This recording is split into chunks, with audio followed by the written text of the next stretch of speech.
everybody. Thanks so much for joining us right here on The Right View. Tonight, we are joined by actor, director, singer, and father, Robert Davi. Robert, we're so excited to get you on. Thank you for joining us. Well, thank you for having me, Lara. It's a pleasure to be here and see you once again, and thanks. Thank you. Well, look, I remember, I think the first time I actually met you in person was at the Republican National Convention in 2016 in Cleveland. And I was actually a little bit surprised because you, even at that time, were very outspoken about your love for our country, about your support for my father-in-law. I think it went back to like 2015. But I want to go back way before that because the first time, Robert, that I ever saw you was in the movies. And it was specifically one of my favorite movies. I know you probably get a lot of people coming up to you about this. The Goonies. You played Jake Fratelli from the Fratelli brothers in The Goonies. I assume that most people probably come up to you about that movie. And do you have any memorable moments from filming The Goonies? Well, there's quite a few, and it is true. I think, and now with your two children, you're going to be watching Goonies quite often. I can't wait. Because each generation seems to be showing it to their children. And I remember Dick Donner, the director, was produced by Steven Spielberg, who also did the second unit shooting. And Dick Donner, when we were doing it, he just mentioned casually, he says, this is going to be the Wizard of Oz of today. Wow. And, you know, he had the prescience to kind of see that a little bit, but it's around the world, Lara. And we recently had for charity, we raised $250,000. The original cast got together with Dick Donner and everyone else. And we did a reading on Zoom, a live reading, and it raised a lot of money. Goonies, and you say even Josh Brolin and myself who have done films like I've done Bond and Die Hard and Expendables and had my own TV series and tons of work. Goonies is always everyone's go-to for talent. People say, hey, Goonies, Jake Fratelli or whatever character. Yeah. Now, we were on the original script written by Chris Columbus, another giant for film. He did all the Harry Potter films, but this was his first piece. And we were on the set, and there's the scene, I don't know if you remember, when I feed the food to Sloth. Oh, of course. Remember, in the basement? Yes. And the way that scene was written is that I take that food and I put it down, and as he reaches for it, he's of course chained. I'm supposed to take my foot and move it out of his reach, and it was kind of sadistic and banal. I said to Dick Donner, I says, I have an idea I'd like to show you, him and Spielberg. I go, what if Jake Fratelli was a frustrated opera singer? And the mother didn't listen to him, and the brother didn't listen to him, and the only time he could sing is in that basement, feeding time for the brothers. Instead of singing for your supper, you have to listen for your supper. And they looked at each other and say, show us. And I did it, and they loved it, and it became a motif throughout the whole film, and it became a very memorable piece of the film, the singing aspect. There were also other many memorable moments and a lot of fun with all the kids. And as I said, Steven directed the 5 months, a second unit as Dick Donner did all the first unit filming. Well, I want to ask you, let's go back to the opera singing, because you're right. I mean, that is something that is so profound throughout the movie. And you really, I mean, that character, you know that Jake Fratelli is an opera singer. So we got to see your skills in the movie several times. So were you a singer before the movie? How did that, I mean, was that always a passion for you? Well, you know, unbeknownst, a lot of people think I'm just a thug. You know, I wasn't. I was classically trained. I went to Hofstra University on a drama scholarship. I then went to Manhattan. I won first place New York State solo competition for singing and first place dramatic interpretation for acting in high school. And then I got the scholarship to Hofstra. Then I went to New York. I had a big love for opera. The nuns, I was singing in a shower. I was also an athlete. I played football. I was all state. I had every Ivy League school after me for football because I was very active in school and I had good academics. I was singing after football practice one day in high school, Seton Hall High School in Patchogue. It's no longer there. St. Joseph's Academy is what it is. And I was singing in the locker room, and one of the guys came in. This was in the shower I was singing.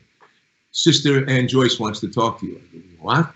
I'm in the show. She says, she heard you singing. They want to know who's singing. I told her. Oh my gosh. So I put a towel around my waist. And at home, I would be singing all the time. You know what I mean? I loved it. Yeah. And I went to the door and peeked in and says, yes, sister. She says, is that you singing? Yes, sister. I want you to join the Glee Club. And at that time, the term Glee Club was not a thing I was really interested in. I was the dramatic thing, right? And then she called my mom. And then my mom says, try it. You may like it. So I did. And there were maybe 3 guys and all girls that looked like you. You know what I mean? In the Glee Club. So I said, wait a minute. This maybe isn't a bad thing. Yeah, the Glee Club worked out, huh? The Glee Club worked out. And then they put me with an opera teacher, Michael Signorelli. And then I studied with Sam Margulies, who taught Robert Merrill. And then, of course, Dan Ferro from Juilliard later on. And then with Tito Gobbi in Florence.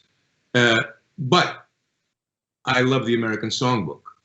And that's when I started singing the Great American Songbook. And I did my first film with Frank Sinatra in 1977 and became very close with him. Wow.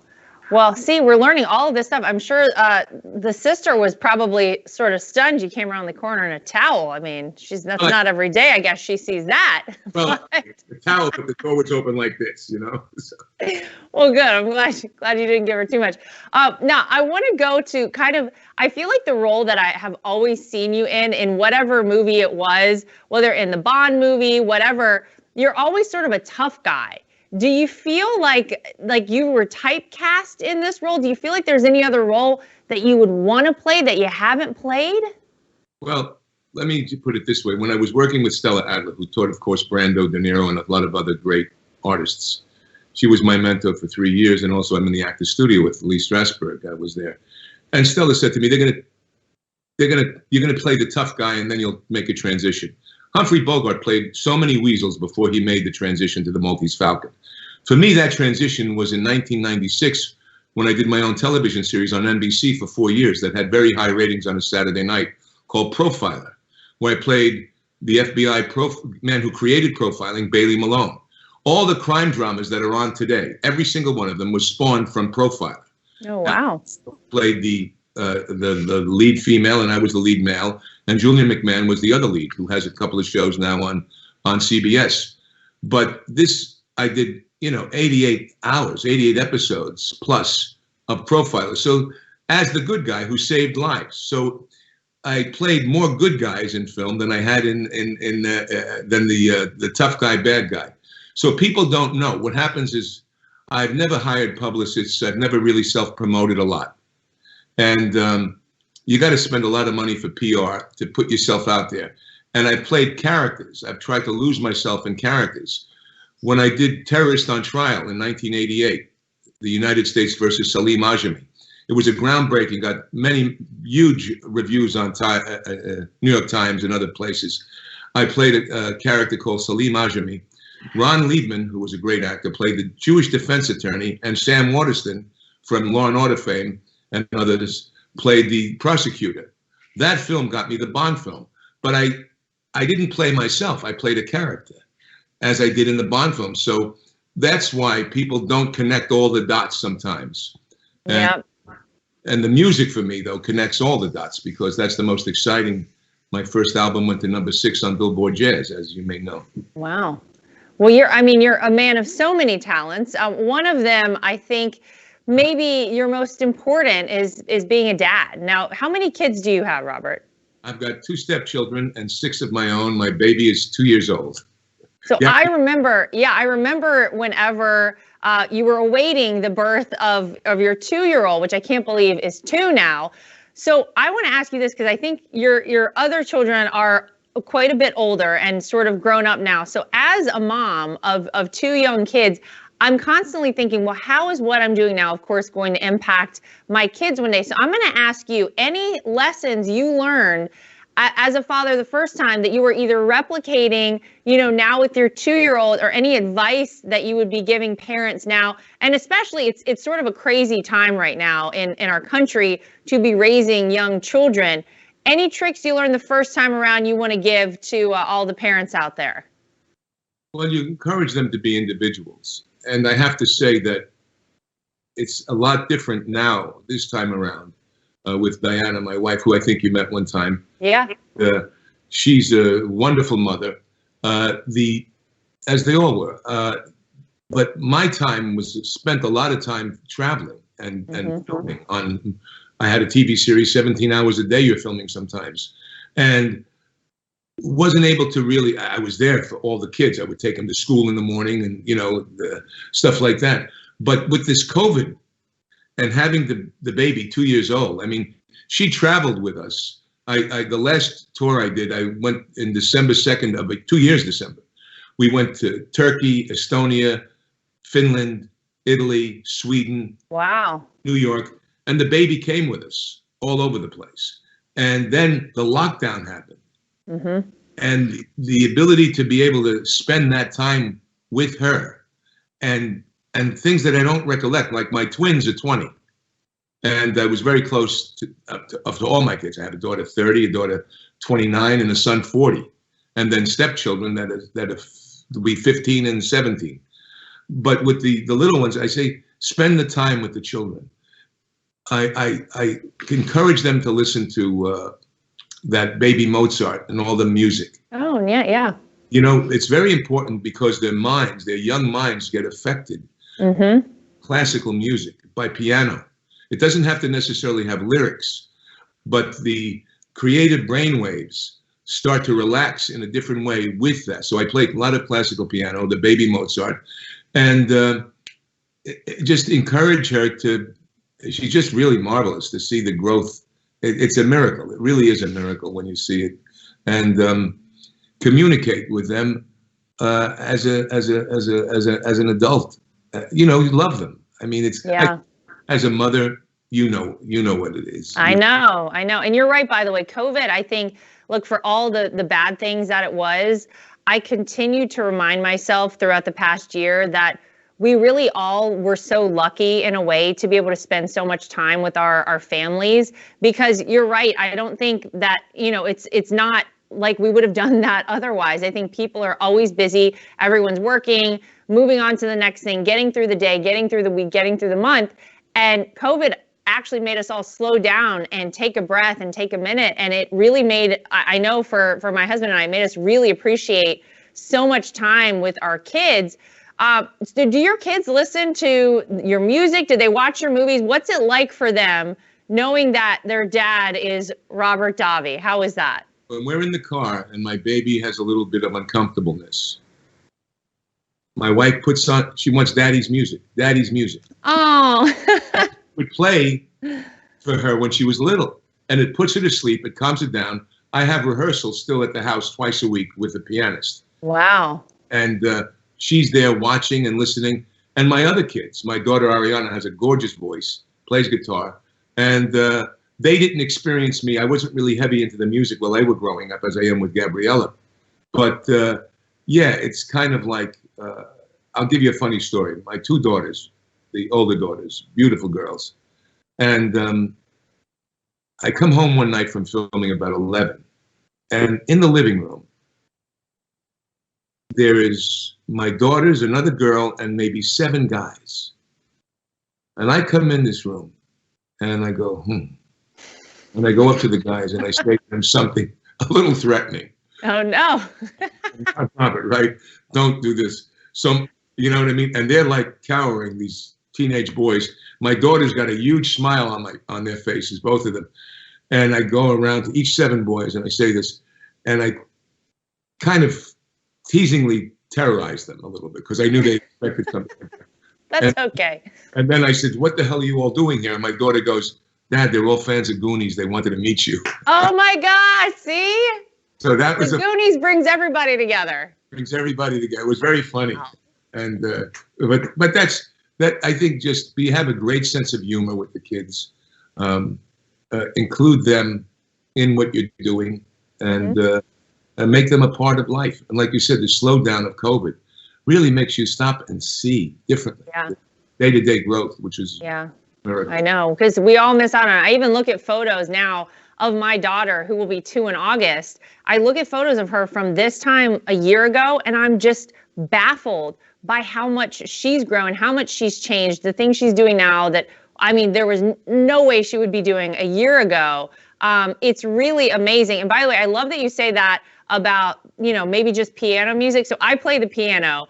My kids sometimes they enjoy it, but sometimes I feel like I'm forcing them to listen when I play the piano. But I really do think that they like it. And I do think that there's something to that. Both of my kids really love music. So whatever it is, they're pretty into it. Keep playing piano. It's a great gift you have, and it's a great gift that they will appreciate. Even though they may have a little resistance initially. Kids are frustrated because they can't maybe do something. Right. You have kids on those games, right? They're doing this. Yeah. Thumbs are great.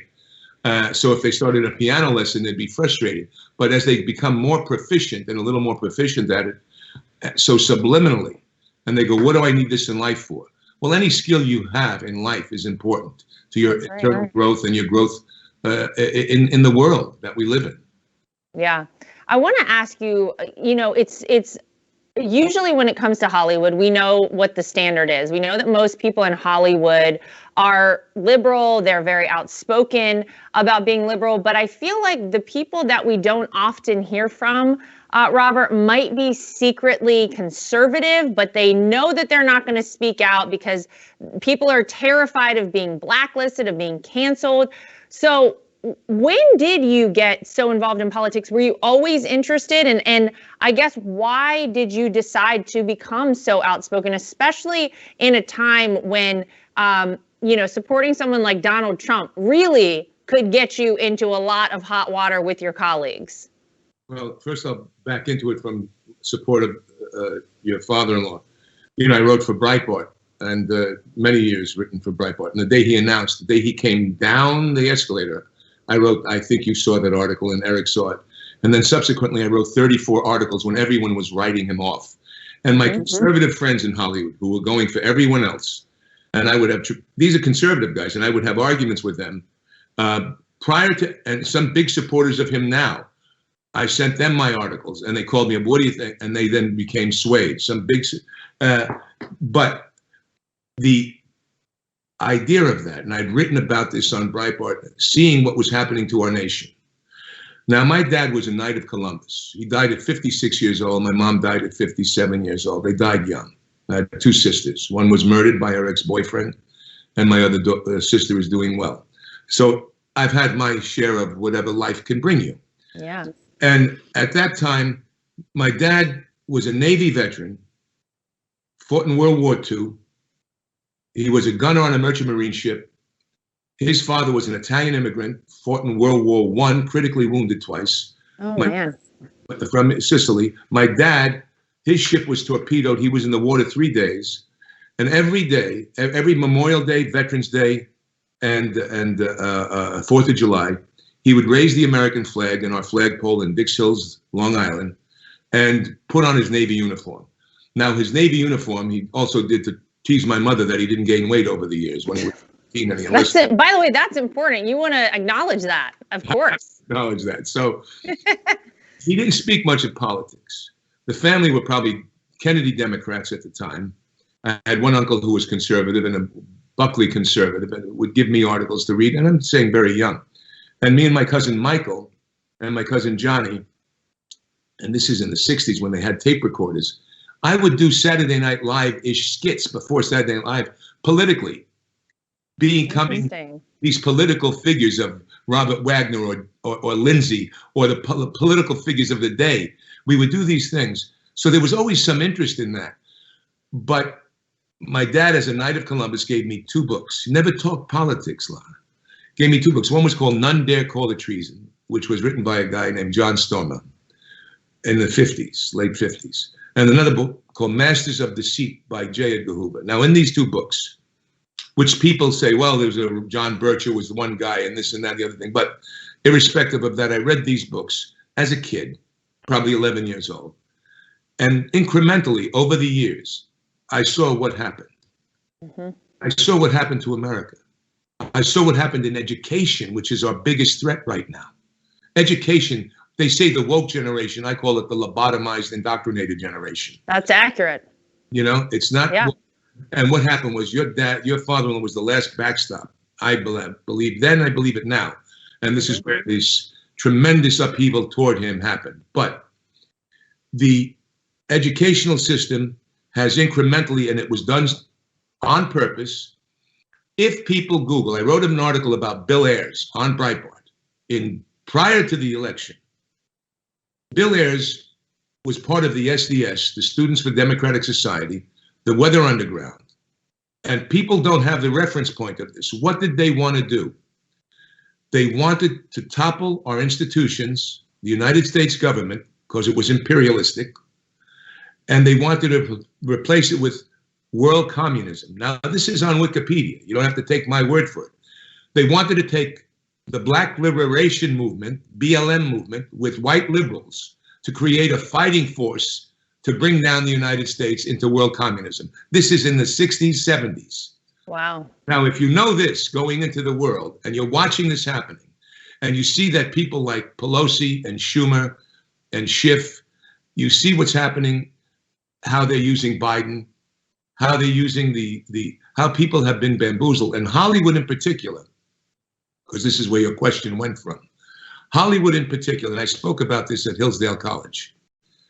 Ronald Reagan in the 1940s combated the Hollywood communist element. So much so that Sterling Hayden, the actor from The Godfather, called him a one-man wrecking crew of the Communist Party in Hollywood. He was the guy that played the police officer that punched Al Pacino in the face. Okay. He had gone to a meeting, and they were shouting him down. They wouldn't let him speak. They didn't want to hear an opposing point of view. In that was Olivia de Havilland, was with Reagan, and also James Roosevelt, Roosevelt's son. They saw how the unions were being infiltrated by the Communist Party to be used against America. They will deny this today, but it's the same thing happening incrementally. It's a shocking, I think, and I said this once before, I said this on a Neil Cavuto show, and I said that, you know, your dad was the eagle flying high. He needed a lot of falcons around him. He didn't have enough falcons around him in Washington, D.C. The falcons will protect those crows coming to attack or whatever it is. And I think I fear for our nation. And, let's take a simple thing like the homeless in Hollywood. I don't know if you've been to California lately. I've seen the photos and video. It's pretty egregious what's happening with the homeless situation there. I've seen it firsthand. Mm-hmm. Venice Beach, where I used to work out with Schwarzenegger, or we used to have lunch or breakfasts there, and all of these guys, was a beautiful place. Lived on the beach in Marina del Rey. You go to Melrose, or you go to Hollywood, or different pockets, Brentwood, in the valley. Over 60,000 homeless and growing in California. Oh my gosh. And Jimmy Kimmel and the left don't talk about it. It should be enraging to them. If they care about the nation, if they care about the state, why are they more adept at attacking or have attacked? And it used to drive me crazy when they would attack VJT and not the homelessness situation in Hollywood. It's an indoctrinated, and they're probably all fearful for their jobs. Yes, there are people that come up to me and go, "Hey man, much respect, man. You got a pair like this. Thank you. We can't speak out." Many have told me that. By the way, I want to say that the number of celebrities, actors, musicians that I know of who are secretly conservative would blow people's mind. You probably know them personally, Robert, but they do exist out there, but everyone is terrified, right, to speak out and say anything. But I feel like you've been in it. Like, people know you're the guy to go to because you've been out there in front of it. And it sounds like it's because, you were raised a certain way. Do you think your parents, as, Kennedy Democrats, would be voting for Democrats today? How would they see things? No, they would see things as I see it right now. And that's where the blood goes. All my cousins are the same. Mm-hmm. I have very successful cousins. One was the Hamilton Partners, the Shish and Lehman Brothers. Another guy is a multi-billionaire. Another guy runs the biggest, I don't want to out everybody, but these guys are all my cousins are all people that and Italians, a lot of Italians. Yeah. A lot of New York Italians, a lot of people that I grew up with I was just in Long Island. I did a concert for the Friars Club. And secretly, again, Hey, man, secretly. Mm-hmm. Now, Yeah. it's shocking. And especially, they took the president of the United States Twitter down and Facebook down. How do you think if you're just an actor in Hollywood going, oh my God. Yeah, what's going to happen to you? Exactly. Exactly. I want to ask you, sorry, go ahead. No, and he has a shield of power. Where the GOP falls apart is they don't see, the left celebrates their celebrities. And this is a bone I've had to pick. The left will raise up a guy that speaks out. The right doesn't. The right hides it, doesn't really say, let's build his profile. Right. Because his profile, if his profile is could be influential to a lot of people, right? Exactly. Yeah, no, that's right. So you live in California.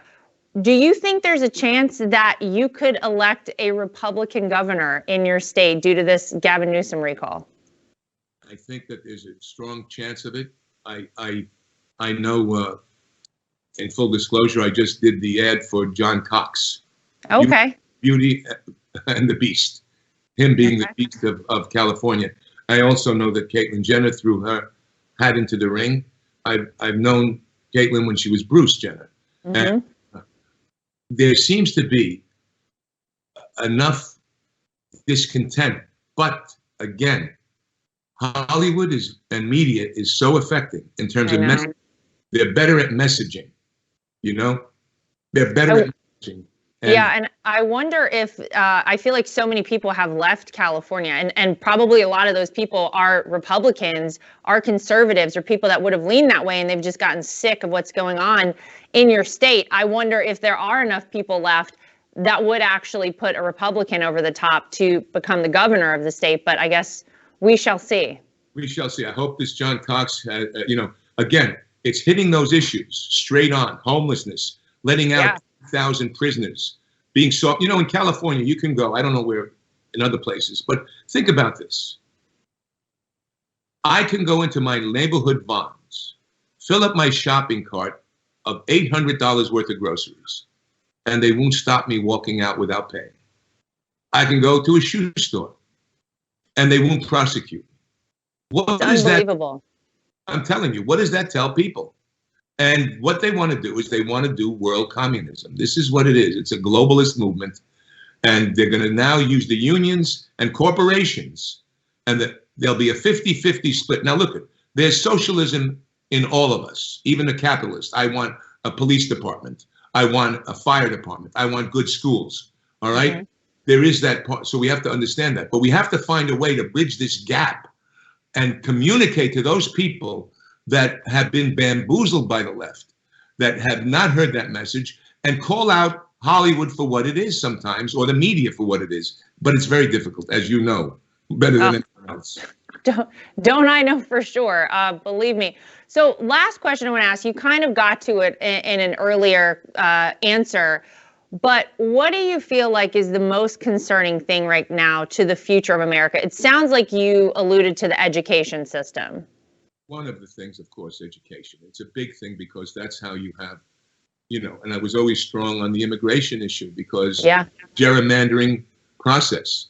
It's also voter ID. I mean, it's a plethora of attacks that the left has done to the freedoms of America that continue to go on. And they're happening at such a rate that people's heads are spinning. How do you keep up with it all? Their sleight of hand is over here, then they over here. Well, they're hoping, Robert, you don't keep up with it. They're hoping that Americans are so distracted by how much is going on that they're not really focusing in on the takedown of our country, which is what we're seeing happen. It's death by 1,000 cuts. It's all the things you're saying, right? Absolutely, Lara. Yeah. And a thing that is another pet peeve of mine, and I don't know why, and I blame the GOP. The GOP is brain dead. I'm sorry. The GOP to me is brain dead. They are in the same cesspit as the left is, and because they don't want people. Here's what I'm sure the backroom deals are. I could imagine as an actor, hey, Tom, we're not going to come after you, so go easy here. All right, we're good. I'm good here. Yeah, you're good for another 4 years. You're good for. I mean, that's what's going on in a lot of places because they're not speaking out strong enough about things they should be speaking out. And think of the bills. Now, I don't understand, Lara, and maybe you better than I. Can someone explain to me why when we have a bill, let's just say COVID relief package? Why isn't it one page? Why is it 4,000 pages mixed with everything else? I don't know. I wish I had the answer to that. It is so egregious and so outrageous. Well, but the reality is, Robert, that the COVID bills, and you have to use air quotes around that because it's ridiculous. Most of what is in these things has nothing to do with actual COVID relief. It's a liberal, far left wish list of things that, I mean, gosh, the museums have cleaned up. You know, we are giving money to causes that have nothing to do with helping Americans. You're right. It should be one page and maybe even one paragraph on a page, but it isn't.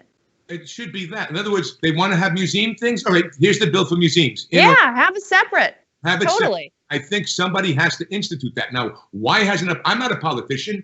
I'm not in Congress or the Senate. I've got better common sense than these morons that are up there saying, wait a second, we've got to stop this. And they could sell it to the American people, but they don't, for whatever reason, Lara.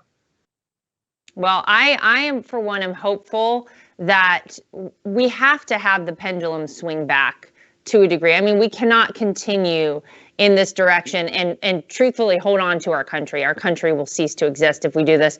I think that every day, the really outrageous things that we see happening in this country via the left and this current administration, whether we're calling it the Biden-Harris administration or Harris-Biden administration, whatever, I think Americans are getting fed up with it day after day. And I think when you come for people's kids, that's the end of the line for them. You've seen how many of these parents have been really outspoken about taking their kids out of school, specifically here in New York, because they're teaching them things like critical race theory, which would teach children to judge one another, not based on the content of their character, but based solely on the color of their skin. It teaches children to hate our country. And guess what? If you want to take over a country, if you want people not to stand up and fight for it, then teach them to hate it. Teach them to hate one another. It is really scary, the things that are happening, but I think when parents start seeing their kids being impacted, that's where they draw the line, and I'm really hopeful that that's the case. And in 22, we take back the House, we take back the Senate, and 24, we better be taking back the White House. We will see who's running for that position. You know, it's a frightening thing what you said, because it's true. My 14-year-old comes from school and says, you know, white privilege. Oh, my God. California, how to hate. I mean, my other daughter, my 20-year-old, one time, Dad, I'm ashamed of being white. She told me one time when she was like 13, 14, because, and this is terrible. So they've been doing this for years, incrementally. Mm-hmm. I never saw race. I never saw race, Lara. I grew up as an Italian immigrant family. You know, I'm not going to go into what happened to the Italians, but the New York Times said many negative things in the turn of the century about Italians, all right? But they were never victimized, and not to the extent, and we were stopped because you look like a mafioso. I was a tough guy, and cops stopped me sometimes when I was a teenager or a kid, but I was never disrespectful.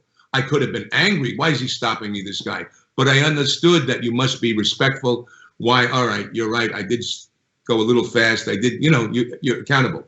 Mm-hmm. It's happening right now, and I said this Bill Ayers thing, but and it goes back to there. Now, Bill Ayers, don't forget, left, and him and Bernadette Dorn, they left blowing up the Pentagon police precincts in the 70s and other government institute. They left that, and they went into education. They started the textbooks. And what did I say at the beginning what their thing was? With the black liberation and white combining for overthrow of world communism. The egregious, and it's shocking to me, the egregious, it's the heartbreaking aspect of what they're doing in terms of this critical race, setting us against each other. I'm so glad Tim Scott said what he said. I'm glad that Charles Barkley said what he said. Mm-hmm. More black leadership to come out and say things like this, like Bruce Lavelle will, and Pastor Scott and Alveda King. We need to have, and Candace Owens, we need to have strong voices from the black community to come out. How does LeBron James live in a $150 million home or wherever he is, God bless him, and hate this nation and hate the nation? Yep. Could he have that in Uganda? Maybe. And that's not. You would be hard pressed to have that amount of wealth and that amount of privilege, quite frankly, anywhere but in the United States of America. And sadly, Robert, we're already seeing the implications of this. We're already seeing, like, there was this video of a police officer stopping a woman. I saw it yesterday or the day before, and she immediately takes out her phone and berates him and calls him like Mexican slurs and says, "You'll never be white. You're a murderer." This is the result of what has happened in the past year in America. And the fact that we have a president and a vice president of the United States who will not speak up against it and say, this country is not racist. We do not believe in critical race theory. We don't want to teach one another, our kids to hate one another based on the color of their skin. It is terrible what we have seen happen. But I know tons of people that are leaving Manhattan, that are leaving New York State, that are leaving places in California because they don't want their kids indoctrinated. They want their kids educated. And it's a really, really important thing. If you're a parent, you have to pay attention to this. Find out what your kid is learning in school. I mean, you're right. It's been happening for years, sort of under the radar. And now we're seeing the results of it, the culmination of all of this. But look, again, I think that the pendulum has to swing back. We have to get this country back to a place where we love it, where we appreciate what an incredible place this is. You cannot have the success anywhere else in the world like you have in America, the American dream, et cetera. So I think I'm very hopeful, for one, that we get back on that path and back in that direction. But we need more people, Robert, like you, to speak up and speak out and really just give it to us like you do, because I think it's really needed. There's a lack out there of strong leadership, people in Hollywood to speak out against all the nonsense. So I, for one, want to say thank you, because I think you inspire a lot of people. Please keep doing what you're doing. I know you will anyway, but thanks for doing it. And thank you again for coming on the show with us. I really appreciate it. I so appreciate it. Thank you, Lara. And can I mention one other thing? Yes. Briefly, in closing, I guess, because when Ferguson happened, I wrote another article on Breitbart. And I said, why didn't Obama unite the nation at that time? Here is a man who was half white. How could he deny that aspect of his personality and his life? How could he deny that aspect in terms of bringing us together? Now, whether you agreed with his politics or not. And everyone, when he was elected, had an emotional response to that experience. Mm-hmm. We understood the struggle, and we are compassionate with the struggle. But what about the people that on a certain side of that world that he let down, and that he's not speaking out now, trying to quench those? That to me is a complex question. And why? Mm-hmm. Why? If not, there's another agenda. And if there is another agenda, the people better wake up to it, and we better get politicians who understand it. Yeah, well, let's pay attention to 22. Let's start it right then and there. So, Robert, again, thank you for joining us. Robert Davi, our special guest tonight on The Right View. And to everybody at home, thank you as always for tuning in. We'll see you next time right back here for more of The Right View.